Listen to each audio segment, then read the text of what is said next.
আসসালামু আলাইকুম। আমি ঢাকা মিরপুর থেকে এসেছি, নৌবাহিনী কলেজের একজন ছাত্র। আমার নাম মোহাম্মদ ফাওয়াজ। আমি একটি প্রশ্নের সর্বপ্রথম একটি উত্তর দিতে চাই। সেটা হচ্ছে, জামাতে ইসলাম কেন চাঁদাবাজি করে না, কেন কোনো লুটতরাজের সাথে জামাত ইসলাম নেই? মূলত আমি প্রথমে একটি কথা বলে দিতে চাই।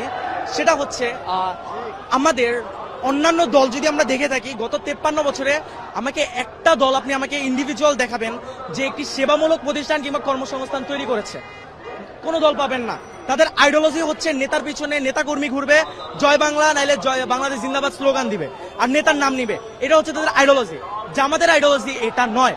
তাদের আইডিওলজি কিভাবে একটি নতুন প্রতিষ্ঠান তৈরি করা যায়। আপনি যদি গত 53 বছরে খেয়াল করেন, অসংখ্য জামাতের হাসপাতাল, অসংখ্য ব্যাংকিং সেক্টর তৈরি করা হয়েছে, যার কারণে জামাতে ইসলামের যে নেতাকর্মীরা রয়েছে, পড়াশোনা শেষে তারা যদি চাকরিও না পেয়ে থাকে, তাদেরকে ওইখানে নিয়োগ দেওয়া হয়, এবং যার কারণে তাদের চাঁদাবাজি কিংবা এইসব কাজে লিপ্ত হতে হয় না। তারা একটি অর্থনৈতিক ভালো একটি কাজের মাধ্যমে তাদের জীবন বাহন করতে পারে। এবং জামাতের আদর্শ এবং অন্য একটি দলের আদর্শে ভিন্ন কোথায়? আমি একটি কথা বলতে চাই, অন্য একটি দলে আপনি সেন্ট্রাল থেকে টাকা পাবেন, টাকা যদি না পান আপনি চাঁদাবাজিতে লিপ্ত হবেন। আপনি বিএনপি বলুন, আওয়ামী লীগ বলুন, ছাত্র দল বলুন, ছাত্রলীগ বলুন, সবাই একই ক্যাটাগরি। আপনি ছাত্র শিবির বলুন যদি, বা জামাত ইসলাম বলুন, এদের অর্থ উৎস কিন্তু এইটা নয়।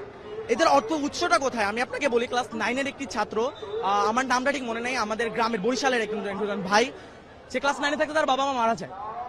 তার পড়াশোনা সে ছেড়ে দিবে ভেবেছে।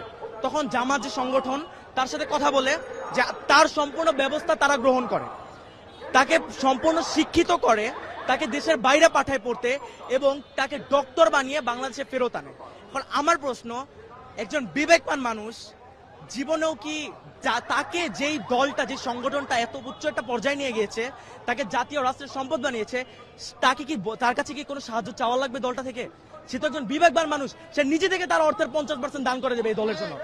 এই একটা কারণে জামাতের কারো কাছে চেয়ে খেতে হয় না।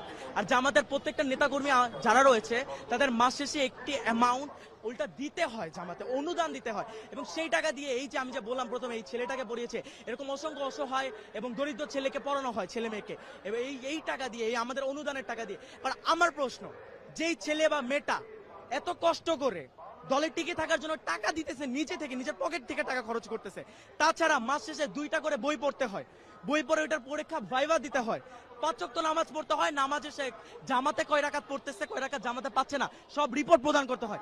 এত কষ্টের পরেও যে মানুষটাই দলে থাকবে, ওই মানুষটার কি নৈতিকতা নিয়ে কোনো প্রশ্নের আর কোনো দিক রয়েছে?